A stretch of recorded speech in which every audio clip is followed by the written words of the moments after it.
अस्सलामुअलैकुम क्लास। आप लोगों को मैंने 2 क्वेश्चंस दिए थे, ठीक है, 4 और 5 कि मुझे अपने करके दिखाने हैं, लेकिन आप लोगों ने उसका कोई रिस्पॉन्स नहीं दिया। लेकिन इसमें क्वेश्चन नंबर 4 तो ये मैंने नहीं करना, ये मुझे आप लोग करके दिखाएंगे। क्वेश्चन नंबर 5 जो है ये थोड़ा कॉम्प्लिकेटिव है, ये आप लोगों से नहीं होगा, इसलिए ये मैं कर देती हूँ, ठीक है। इसके बाद हम इंशाल्लाह इसकी जो ऑब्जेक्टिव पार्ट है वो स्टार्ट करेंगे।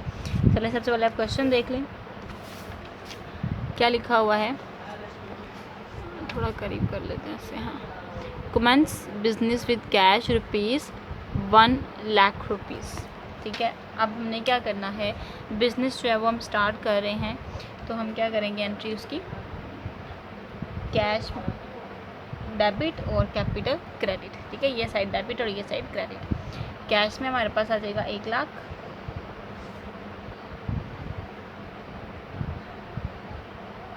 ठीक हो गया, और कैपिटल में आ जाएगा 1,00,000, ठीक हो गया। नेक्स्ट हमारी जो एंट्री है, परचेज गुड्स फॉर कैश ₹20,000। हमने जो है गुड्स ख़रीदी हैं 20,000 की, तो हम क्या करेंगे, इधर परचेजेस का हेड बनाएंगे, ठीक है। अब इधर देखिएगा, परचेजेस हमारे पास इनमें हो रहा है इजाफ़ा, ठीक हो गया, और कैश की हमने ख़रीदियाँ कैश में हो रही है कमी, तो हम क्या करेंगे, इसमें से इसमें प्लस करेंगे और इसमें माइनस कर देंगे। नीचे एंट्री होगी इसकी 20,000 इधर जमा और इधर से माइनस, क्योंकि वो हमने ख़रीदी हैं कैश में। माइनस करेंगे तो 80,000 आ जाएगा, इधर आ गया 20,000, ठीक हो गया। 1,00,000 इधर भी पूरा और 1,00,000 यहाँ भी पूरा। नेक्स्ट हमारे पास एंट्री है, परचेज टाइपराइटर फॉर कैश।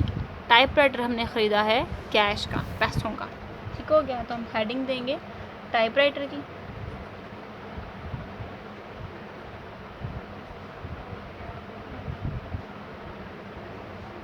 $10,000, और माइनस कर देंगे 10,000 कैश में से, क्योंकि हमने कैश से ख़रीदा है, पैसों का ख़रीदा है। 70,000, 20,000, 10,000, 1,00,000। नेक्स्ट हमारी एंट्री है, रेंट पेड इन एडवांस। जी, अब यहाँ पे बात हो रही है एडवांस्ड। एडवांस से मुराद क्या होता है कि हमने जो ख़र्चा करना था ड्यू टाइम पे हमने वक्त से पहले कर लिया, ठीक हो गया। अब यहाँ पे हमने किया है एक्सपेंस, ठीक है, लेकिन हमने एक्सपेंस की पेमेंट एडवांस में कर ली है, ठीक हो गया। तो इसके लिए मैं आपको एक चीज़ बता दूं कि जो एडवांस पेमेंट होती है वो हमारे पास कहलाती है एसेट, ठीक हो गया। तो हमने क्या करना है, हमने करना है कि एडवांस पेमेंट हमारे पास एसेट कहलाता है, तो हमने एडवांस पेमेंट को एसेट के तौर पे मेंशन करना है, ठीक हो गया। कैसे मेंशन करेंगे, यहाँ पे एडवांस रेंट की हेडिंग बनाएंगे, ठीक है। ये एक्सपेंस वैसे लिखा नहीं जाता, क्यों नहीं लिखा जाता, क्योंकि एक्सपेंस को हम लोग कैश में से और कैपिटल में से माइनस कर देते हैं, ठीक है। लेकिन यहाँ पे हमने एडवांस रेंट ख़रीद ली, यानी कि पहले अदा कर दिया वक्त से पहले, तो हम क्या करेंगे, यहाँ पे जैसे कि हमने लेट्स सपोज कि से पैसा वसूल हो करना हो, अकाउंट रिसीवेबल उसको नाम देते हैं, तो उसका हम क्या करते हैं, उसका भी ऐसे हेड बनाते हैं जैसे हमने इधर हेड बनाया, ठीक है। अब ये मतलब क्या होगा कि हमने एडवांस वसूल करना है किसी से पैसा, सॉरी एडवांस नहीं वसूल करना, यानी कि हमने किसी से अमाउंट जो है वो वसूल करनी है। तो हम क्या करेंगे, हम करेंगे कि यहाँ पे अकाउंट रिसीवेबल का हेड बना देंगे, ठीक है, और दूसरी तरफ जो चीज़ हमने बेची होगी या कुछ भी क्या होगा उसकी हम एंट्री कर देंगे। लेकिन यहाँ पे हमने क्या कर दिया, रेंट एडवांस में पे कर दिया। अब एडवांस में रेंट पे करने का मतलब क्या होगा कि उसका हमने हेड बनाना है, क्योंकि वो हमारे पास एसेट है। तो इसकी एंट्री कुछ इस तरह से होगी, एडवांस रेंट कितना हमने पे किया, 8500, वो हम यहाँ पे लिखेंगे। सेकेंडली हम कैश में से जो है वो माइनस करेंगे,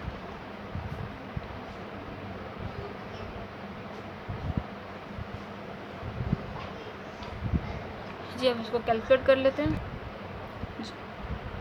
70,000 में से माइनस किया 8500, तो हमारे पास आ गया 61,500 हो गया। 2000 20,000 ऐसे ही आ गया, 10,000 भी ऐसे ही आ गया, और 8500 भी ऐसे ही आ गया। 1 लाख हमारे पास इधर आ गया। अब हमने क्या करना है, इन सबको जमा करके देखना है कि 1 लाख के बराबर आता है कि नहीं, वो हमारा बैलेंस कहलवाएगा जी। 1 लाख पूरा का पूरा, ठीक हो गया। नेक्स्ट हमारे पास क्या है, कमीशन रिसीव्ड इन एडवांस। यहाँ पे हमने क्या किया, रेंट एडवांस पे कर दिया। तो रेंट एडवांस पे करने से मुराद क्या होगा कि ये हमारा एसेट है। अब कमीशन की बात हो रही है। कमीशन का मतलब होता है किसी का काम करो, ठीक है, और उसके अगेंस्ट उससे हमें कमीशन वसूल होगी। मिसाल के तौर पे एक जो है वो पर्सन है, वो दूसरा हम बात कर लेते हैं, एक शॉपकीपर है, ठीक है, वो ये कहता है, शॉपकीपर कहता है पर इस आदमी को कि तुम मेरा प्रोडक्ट जो है वो सेल करो, ठीक हो गया, यानी मेरी जो चीज़ है वो सेल करो। इसके अगेंस्ट यानी कि ये चीज़ें इसको देगा, ठीक है ना, सेल करने के लिए। वो कहेगा मुझे क्या फ़ायदा होगा, मैं तुम्हारी चीज़ें सेल करूँगा। तो ये कहेगा कि तुम मेरी चीज़ें सेल करो, मैं तुम्हें इसके अगेंस्ट जो है वो कमीशन दूँगा। अब यहाँ पे क्या मुराद है, हमने शॉपकीपर का काम किया, ठीक है, काम करने की वजह से उसने हमें कमीशन दी। अब वो कमीशन हमारी आमदनी होगी। अब यहाँ पे देखा जाए कमीशन हमारी इनकम है, लेकिन इसने ये कहा, इस आदमी ने, इस पर्सन ने ये कहा कि मुझे जो है ना ये एडवांस दे दो।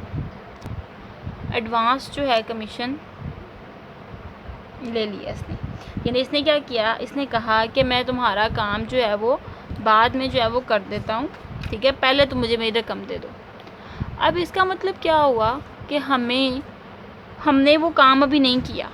मिसाल के तौर पे हम किसी से, अगर किसी का काम करती हूँ तो मुझे जो है वो जब तक मैं उसका काम मुकम्मल नहीं कर लूँगी, मेरे ऊपर वो एक ज़िम्मेदारी होगी, ठीक है, ज़िम्मेदारी होगी कि मैंने वो काम उसका मुकम्मल करना है। तो हम कह सकते हैं कि लाइबिलिटी को भी ज़िम्मेदारी कहा जाता है, ठीक है। अब कमीशन एडवांस वसूल कर ली है, आमदनी एडवांस वसूल कर ली है, तो उसको लाइबिलिटी में लिखा जाएगा। बस ये आसान लफ्ज़ मैं आपको समझाना चाह रही थी कि अगर हमने कोई एक्सपेंस एडवांस में पे कर लिया है तो वो हमारे पास एसेट कहलाएगा, क्योंकि हमने उसका फ़ायदा तो भी हासिल नहीं किया, लेकिन रकम हमने पहले ही अदा कर दिया, इसलिए हम उसको एसेट में लिखेंगे। लेकिन कमीशन हम कहाँ पे लिखेंगे, एडवांस वसूल की हुई आमदनी जो होगी, जब तक जो है हम उसकी आमदनी जिस वजह से हमने लिया है वो काम मुकम्मल नहीं करेंगे, तब तक वो हमारे लिए लाइबिलिटी यानी कि ज़िम्मेदारी होगी। इसकी आसान एग्जांपल ये ले लेते हैं कि आप कोई भी जो है बच्चे एकेडमी जाते हो, ठीक हो गया, एकेडमी जाते हो तो फ़ीस जो है आप एडवांस पे कर देते हो। फ़ीस जब आप एडवांस पे कर देते हो तो एकेडमी वालों की ये ज़िम्मेदारी होगी कि आपको फुल माह पढ़ाएं। जब तक वो नहीं पढ़ाएंगे तब तक उनकी ज़िम्मेदारी मुकम्मल नहीं होगी। उनका पैसा, आपसे जो पैसा लिया होगा, जो फ़ीस ली होगी, वो उनके लिए एक किस्म की लाइबिलिटी होगी, उधार होगा कि जब तक आपको पढ़ा नहीं लेंगे तब तक आप लोगों की जो अमाउंट है वो वसूल, यानी कि वो जो है वो नहीं वसूल होगी उनकी तरफ से। तो हम क्या करेंगे, अब कमीशन जो है वो एडवांस वसूल की गई है 1500, तो हम उसको लिखेंगे यहाँ पे, ठीक है। वसूल हमने किया कैश, लेकिन हमने क्या किया, काम करने से पहले वसूल कर लिया, इसलिए हम यहाँ भी उसको ऐड कर लेंगे, क्योंकि हमारे पास कैश आया है तो वो कैश हमारे पास पहले ही आ गया काम करने से पहले, ठीक है, इसलिए हम उसको यहाँ पे ऐड करेंगे। अब इसको कैलकुलेट कर लेते हैं। 61500 प्लस 1500 तो आ गया 63,000 plus 20,000 plus 10,000 plus 85 plus 1 lakh plus 1500। हम इन सबको जमा कर लेते हैं, इसके मुताबिक आती है अमाउंट क्या नहीं, 20,000, 10,000, 8500, 1,15,000, यहाँ सॉरी 1,0500 और यहाँ भी 1,01,500 जी। अब लास्ट हमारी जो एंट्री है वो देख ली। Sold goods for cash ₹10,000 costing ₹85,000। इसका मतलब क्या हुआ, हमने 10,000 जो है वो दिया, यानी कि चीज़ जो है वो सोल्ड की है। असल में कीमत उसकी थी 85, यानी सस्ती थी, हमने महंगी करके बेची। हमें कितना मुनाफा हुआ, 1500। ये 1500 हमें हुआ मुनाफा। अब हमने क्या करना है, हमने कैश जो है वो हमारे पास जो है वो कितना आ गया, 10,000, वो हम कैश में लिख लेंगे। ठीक हो गया। और परचेजेस में से माइनस कर देंगे 85 क्यों परचेज में से माइनस करना है, क्योंकि इतनी की चीज़ें हमने बेच दी हैं, वो दुकान में से निकल के कस्टमर के पास चली गई हैं, और हमें प्रॉफिट हो रहा है 1500 का। तो हम कर लेते हैं इसको कैलकुलेट। 63,000 प्लस 10,000 तो यह आ जाएगा 73,000, 20,000 माइनस 85,000 तो यह आ जाएगा 11,500, 10,000, 8500, 1,15,000 और इधर आ गया 1500। इन दोनों को जमा कर लें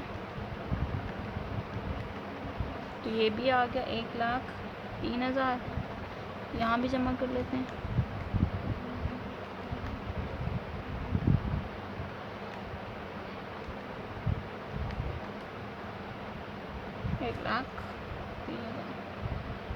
ठीक हो गया। अब यहाँ पे लिखेंगे एसेट्स, क्योंकि ये भी इक्वल आ गया है, ये भी इक्वल आ गया, दोनों इक्वल आ गए हैं। तो assets equal to capital plus liability.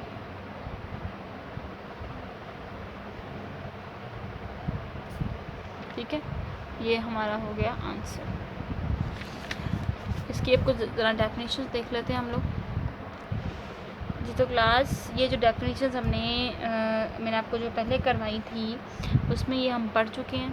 ठीक है, इसी चैप्टर की डेफिनेशन हमने करनी है, क्योंकि जो हमारे पास चैप्टर था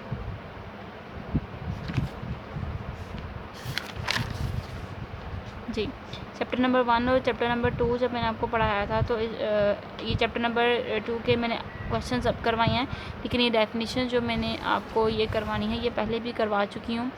दोबारा से रिपीट कर देती हूँ। ट्रांजैक्शन ये भी हम पहले पढ़ चुके हैं कि जो बिज़नेस में लेन देन होता है मनी की टर्म में, वो क्या कहलाता है, ट्रांजैक्शन कहलाता है। इसकी ज़रा डेफिनेशन पे आप फोकस कर लें।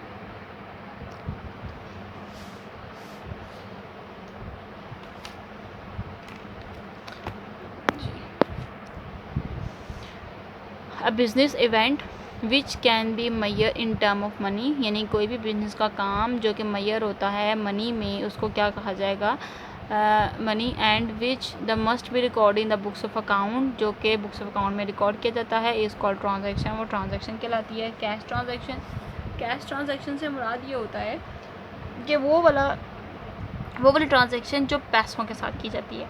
If the value of transaction is met in the cash immediately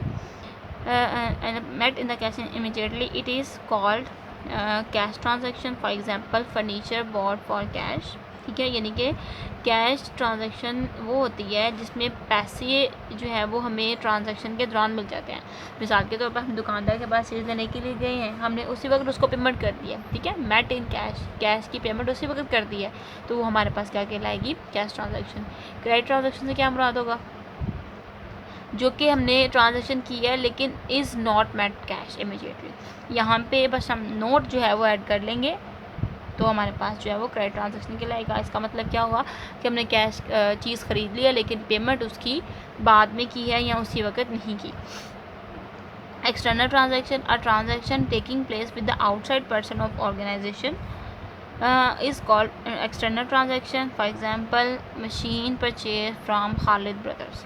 इसका मतलब क्या है कि ऐसी ट्रांजैक्शन जो कि हम अपनी ऑर्गेनाइजेशन यानी कि अपना जो हमारा कारोबार हम जो कर रहे हैं वो कारोबार का बंदा नहीं है बल्कि बाहर का कोई बंदा है।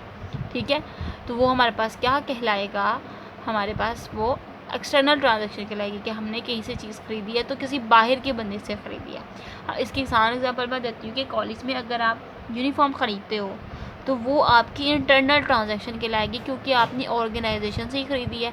लेकिन अगर आप बाहर से लेते कॉलेज का यूनिफॉर्म हो लेकिन बाहर किसी शॉपकीपर से लेते हो तो वो एक्सटर्नल ट्रांजैक्शन कहलाएगी। इंटरनल ट्रांजैक्शन क्या है? Are transaction with which no outside person और organisation is called as external transaction. For example sorry नीचे वाली पढ़नी थी। A transaction with no outside person और organisation is involve is called internal transaction. For example, loss in furniture by fire. ठीक है, यानी कि अब क्या हुआ है कि ऐसी ट्रांजैक्शन जो कि ऑर्गेनाइजेशन के अंदर ही हुई है, यानी कि आग लग गई है ऑर्गेनाइजेशन में। ठीक है, ऑर्गेनाइजेशन कहते हैं तंजीम को, यानी कि वो जगह जो कारोबार जहाँ पे हो रहा है वो ऑर्गेनाइजेशन कहलाएगी। ठीक हो गया। वहाँ पर उन्होंने कहा कि फर्नीचर जो है वो लॉस हो गया है, नुकसान हो गया है, आग लग गई है, जिसकी वजह से जो है वो अब ये हुआ तो नुकसान है लेकिन है तो एक ट्रांजैक्शन ना, पैसे का हमें नुकसान हो रहा है, चीज़ का नुकसान हो रहा है, तो ये विद इन द ऑर्गेनाइजेशन कहलाएगी। इसकी आसान एग्जांपल ये कि अगर यूनिफॉर्म कॉलेज से ही ख़रीदते हो तो वो आपके पास इंटरनल ट्रांजैक्शन कहलाएगी। उसके बाद क्या? Paper transaction. When there is no question of meeting the value of transaction is regarded as the paper transaction. For example, I have lost my 500 rupees. Paper transaction मुराद ये होता है कि जिसके ऊपर किसी भी किस्म की कोई मीटिंग कॉल नहीं होती, यानी कि एक ही तरफ से ट्रांजैक्शन होती है कि मेरे 500 जो है वो गुम हो गए हैं। यहाँ पे एग्जांपल उन्होंने दिखी है। ठीक है, तो इसका मतलब ये हुआ कि ऐसी ट्रांजैक्शन की कोई इतनी ख़ास वैल्यू यानी कि वो नहीं होती, इसके ऊपर कोई क्वेश्चन नहीं अराइज हो सकता। कि मिसाल के तौर पर ये कि अगर हम किसी से चीज़ लेते हैं, ठीक है, वो 500 की है तो वो चीज़ हमें 300 वाली देता है, तो हमारे पास एक इशू होगा क्वेश्चन का। हम क्वेश्चन करेंगे उनके ऊपर कि आपने जो है वो चीज़ हमें मेरी रकम के मुताबिक नहीं दी, तो इसके ऊपर तो कोई क्वेश्चन अराइज नहीं होगा जी 500 गुम हो गए तो हो गया। एक तरफ की ट्रांजैक्शन है, इसको पेपर में भी नहीं लिख सकते। ठीक है, यानी कि हम इसकी ट्रांजैक्शन भी नहीं कर सकते। उसके बाद है मॉनेटरी इवेंट्स। मॉनेटरी इवेंट्स यानी कि वो सारे मौका, वो सारे काम, वो सारे इवेंट्स जो कि किस लिए होते हैं? पैसे के लिए होते हैं। मिसाल के तौर पे हम कह सकते हैं कि हमने जो है वो एक जगह पे मैरिज सेरेमनी पे हम लोग गए हैं, वहाँ पे भी हमारे पास पैसे की ट्रांजैक्शन होती है, हम सलामी वगैरह दे देते हैं। इसके अलावा हमने डीलिंग शॉपिंग की है, तो ये जितना भी काम ऐसे मौके जो कि किस लिए होते हैं? पैसे की सूरत में होते हैं, वो मॉनेटरी इवेंट्स कहलाते हैं। Events which are related with the money, for example which change the financial position of a person, यानी कि मॉनेटरी इवेंट्स ऐसे इवेंट होंगे जो कि किसी भी पर्सन के फाइनेंशियल इवेंट्स को तब्दील कर देते हैं। ठीक है, फाइनेंशियल पोजीशन को तब्दील करते हैं। फाइनेंशियल पोजीशन मुराद होता है मालियाती हालात। अब देखें, शॉपिंग करेंगे हम, पैसा हमारे पास से चला जाएगा तो हमारे माली हालात में फ़र्क पड़ा ना। तो यहाँ पे ये बताया गया है कि अगर माली हालात में फ़र्क पड़ता है तो वो सारे इवेंट्स हमारे पास मॉनेटरी इवेंट्स कहलाएंगे। नॉन मॉनेटरी इवेंट्स ऐसा जिसमें माली हालात में फ़र्क नहीं पड़ता। Events which are not related with money, for example I do not change financial position of a person, which do not change the financial position of a person are known as non monetary events. For example winning a game, delivery a lecture in the meeting. अब यहाँ पे क्या है? Winning a game, हमने एक game जीत ली है। ठीक है, मोबाइल पे गेम खेलते हैं जी, वो जीत जाते हैं, उसके ऊपर हमें कोई भी हमारा ना अमीर होते हैं ना गरीब होते हैं। ठीक है, इसके अलावा जो है वो अगर लेक्चर डिलीवर कर रहे हैं हम, तो लेक्चर डिलीवर करने से यानी कि कोई मीटिंग है उसमें लेक्चर डिलीवर कर रहे हैं, यानी कि अगर टीचर्स की आपस में मीटिंग चल रही है तो उस दौरान अगर हमें लेक्चर कोई मिलता है तो उसमें भी कोई जो है वो चेंजेस नहीं आती, मॉनेटरी इवेंट्स नहीं आते, ना फाइनेंशियल पोजीशन चेंज होती है, इसलिए वो भी इसकी एग्जाम्पल है। आगे ये क्वालिटेटिव चेंज और क्वान्टिटेटिव चेंज, ये फ़िलहाल चलो मैं बता दूँ। This change the total value of assets and liability of a business concern. For example machinery of 50,000 is destroy, the transaction reduce the total value of asset. Quantitative change का मतलब मिकदार के हिसाब से किसी जगह में चेंज आ जाता है। कैसा चेंज आया कि जी 50,000 की जो मशीनरी है वो अचानक से ख़राब हो गई है, तो हम अगर एसेट्स और लाइबिलिटीज़ की बात करते हैं, जूम आउट कर ले इसको, एसेट्स और लाइबिलिटीज़ की बात करते हैं तो लेट्स सपोज यहाँ पे मशीनरी है, ठीक है, 50,000 की। अचानक से पूरी की पूरी मशीनरी का बेड़ा गर्क हो गया, 50,000 यहाँ से माइनस हो गया तो इधर आ गया 0। दूसरी तरफ हमारा जो कैपिटल होगा वो तबाह हो गया, यानी कि हमने इसी में से 50,000 लगाया था मशीनरी में, तो यहाँ से भी 50,000 ख़त्म। तो एक से दम जो है वो हालात में चेंजेस आए ना, यानी कि हमारा कारोबार का जो माली हालात थे वो डाउन हो गए। तो ये मतलब क्या है कि किसी चीज़ के तबाह होने से हमारी क्वांटिटी में जब कमी आएगी वो हमारे पास क्वांटिटेटिव चेंज कहलाएगा। Qualitative change this causes increase or decrease in the different elements of assets and liabilities, but the total value of asset and liability remains unchanged। अब यहाँ पे देखें, हमने यहाँ पे जो है वो परचेज़ किया, क्या कहते हैं, गुड्स परचेज़ की, पैसों की चीज़ ख़रीदी 20,000 की, ठीक हो गया, कैश में से माइनस हो गया 20,000, ठीक है, इधर आ गया 80। लेकिन वही चीज़ हम देखें कि अगर हमने ये लगाया है पैसा तो हमारे पास ये भी चीज़ तो आई है ना, तो हमारे पास कैपिटल में कोई चेंज नहीं आया। हमारी कैपिटल और लाइबिलिटी यानी हमारी इक्विटीज़ जो हैं वो बिल्कुल सेम है। तो यहाँ पे यही बात हो रही है कि एसेट्स में जब तब्दीली आती है, ठीक हो गया, तो किसी भी ऐसे कॉज की वजह से एसेट्स या लाइबिलिटी या किसी भी एलिमेंट में तब्दीली आती है, लेकिन एसेट्स और लाइबिलिटीज़ जो हैं वो टोटल रिमेन रहती हैं, अनचेंज रहती हैं, यानी कि वो उनमें कोई तब्दीली नहीं आती, तो वो क्वालिटेटिव चेंज कहलाएगा। आगे अकाउंटिंग इक्वेशन है वो आपने पढ़ी हुई है। अकाउंटिंग इक्वेशन में आप जो है जस्ट ये वाला जो है वो assets is equal to liabilities, यानी कि ये कैपिटल लाइबिलिटी है ना, तो कैपिटल को यहाँ पे हम ओनर इक्विटी भी कहेंगे। ओनर्स इक्विटी का मतलब होता है कारोबार बंदे की अपनी जो मालियात होती है, ठीक है, वो भी इसी में आ जाती हैं, ठीक हो गया। तो ओनर इक्विटी और capital liability is equal to asset, ये हमारी जो है वो अकाउंटिंग इक्वेशन जो है वो उसका जो फार्मूला है वो ये है, बस आपने यही याद करना है। उसके बाद इक्विटी है, इक्विटी से मुराद होता है बंदे के हकूक़। तो दो तरह की इक्विटीज़ होती हैं, एक होती है इनसाइडर इक्विटी यानी कि ओनर की अपनी इक्विटी, अपना उसका हक, और दूसरा लाइबिलिटीज़, उसको हम आउटसाइडर इक्विटी भी कहेंगे, यानी कि वो पैसा जो दूसरों से लिया होता है। तो इक्विटीज़ दो तरह की होंगी, एसेट्स और लाइबिलिटीज़, और अकाउंटिंग इक्वेशन की जो होगी वो assets equal to liabilities plus owners equity, ठीक है। अब हमने ये जो है डेफिनेशंस मैंने आपको ये दोबारा से करवा दी हैं, ये क्लियर हो चुकी थी पहले।